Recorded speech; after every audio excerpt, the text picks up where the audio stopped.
to story time. We are still doing the Celtic tree signs. We're almost done. We are on Ivy this time. So, I have down that the Ogham script is wrote, something like that, and it's September 30th through October the 27th. That means my sign is next week. Okay. And people are known as the survivor, charismatic, restless, optimistic, collaborative. And animals are boar, butterfly, goose, swan. And it says the stone is opal. Okay, we were back to visit the Just Jenna channel and saw a, and she's got a little excerpt. Let's see if I can get that to play. The Celtic astrology. It is the ivy, symbol of strength and determination, because it had ability to form dense thickets or roots in woodland, grow where other plants could not, and block out the light. But even the mighty oak ivy was believed to be very powerful by the Druids, more powerful than the sun, divine, and quite sinister. Okay, that's all of that one.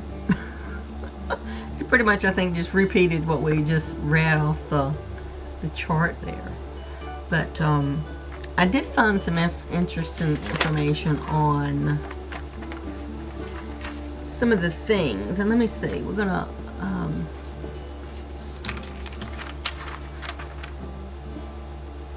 I've got some more from Icy Sedgwick's channel, which I love her channel. Fabulous Folklore. Let me see which one.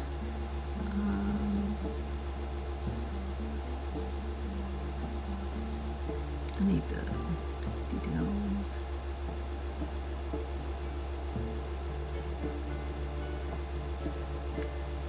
Okay. But meanwhile, if you put an ivy leaf in water on New Year's Eve, you are actually directed to leave it until 12th night. Now obviously there is some consternation as to whether that means January the 5th or 6th, but there is the separate episode on 12th night for those if you are interested. But a green leaf meant the coming year would be happy, and if you went back on 12th night and found that you had a black leaf, then that meant that illness would blight the year. If, worst case scenario, the leaf had actually decayed, it meant that you would die. So, when it comes to ivy, that is a way of using it for divination. But also there are some other folklore about drunk people. Like if you lay ivy leaves across the path of a drunkard, then it will sober them up. Or put a wreath of ivy on their head, and this is supposed to sober them up.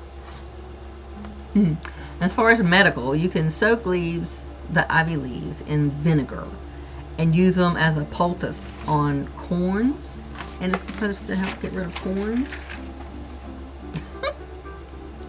But let's see, I think we've got another clip from, maybe two, from her, from the Fabulous Folklore podcast. So let's see. And for some reason it doesn't. There it is. I turned it off. Do see it a lot in graveyards. It's one of those plants that just appears pretty much all over the place because it does grow quite prolifically. And in the legend of Tristan and Isolde, the lovers were actually buried separately, but then an ivy vine apparently grew to connect their graves, and if anyone cut the vine, it simply regrew to renew their connection. And this could indeed perhaps explain the superstition that ivy grew best on the graves of those who died of love sickness. Now, like I say, you do see ivy quite a lot in graveyards, but please don't pick the leaves from there because that's considered bad luck. And picking an ivy leaf that grew on a church was actually supposed to cause sickness. So if you do want to gather ivy leaves so you can do the divinations, please just don't take it from consecrated ground because that's where you get a lot of the bad luck association. Whereas if it's just in your garden, you should be fine. Wow. Oh, she mentioned about that the story of Tristan and Isil. I can't say that name. But that they made a movie of that. It was a really good movie. Sad. It was a sad tale, but still good. So yeah, I've got one more from her to look at. If I can. Now, believe it or not, ivy is actually believed to attract good fortune, and young women in Russia would pluck ivy sprigs, still wet with May dew, to bring themselves good luck. Now, they couldn't actually cut the sprigs because touching the plant with steel would negate the good luck, so they did have to pick them. If ivy grows on your house, it's said to protect those inside from harm, and it can also be used magically to let you see whoever wishes you harm as well. That said, if the ivy growing on your house withered, that foretold disaster. And in Wales in particular, that meant that the house would eventually pass to someone else. If you make an ivy wreath and wear it on May Day, you'll be able to tell good people from bad and apparently see witches as well. Although I'm not quite sure how that one works if everyone's wearing it to ward off drunkenness. And Christina Oakley Harrington also notes that if you need to represent a woman in a spell, you can use ivy, and as you probably guessed, you could use honey to represent a man. And indeed, such was the link between ivy and women that in some counties, people would actually dress the last harvest sheaf in lace and ribbons and then bind it with ivy to create the so-called ivy girl, and they would carry her home to represent prosperity and bountiful yields for the farm. So I do quite like the fact that even though ivy's mostly associated with Christmas, it does also appear throughout the year for other reasons as well. And compared to some of the plants that I've covered here on Fabulous Folklore, like ivy is actually quite a benign one in a lot of ways, apart from the weird death divination things. But let's be honest, most of the divinations usually revolve around who are you going to marry and when are you going to die. So I think the plant is going to end up being the sort of... And believe it or not, ivy...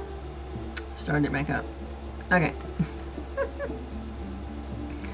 That was interesting what you mentioned about taking the last sheath of a harvest and tying it around with ivy and calling it the Ivy Girl. I wonder if and it's supposed to be good luck or bring good prosperity based on the harvest and stuff. So I'm wondering if maybe that might be some reasons why girls were sometimes named Ivy. Does it come from that tradition to where Ivy Girl is good luck, brings prosperity? So maybe that has something to do with it. I don't know. It's interesting. Different names and where they come from and how they started being used as names. So yeah, that's interesting. So this was Ivy. What did I do with my little sheet there? So we are almost finished with the year worth of tree signs. This was Ivy. Not a lot of crazy folklore, just a few things. And a little bit of medical stuff. Not a lot. So next week is the read. Finally the read. So we will jump on that, and then that will be only one more, and we'll be done and can move on to a different kind of story. But yeah, I'm learning a lot, so I hope you are too and are enjoying it. And the channels that we have the clips from, go and show them some love. They've got a lot of good information on these channels, so check them out. And thank you for hanging out with me on this story time. And again, Happy New Year. I am filming this on the 29th of December, but it won't post until after the New Year, because this one's yeah, so it'll be a new year. So again, thanks for hanging out with me. I appreciate it, and I will see you next week. Bye.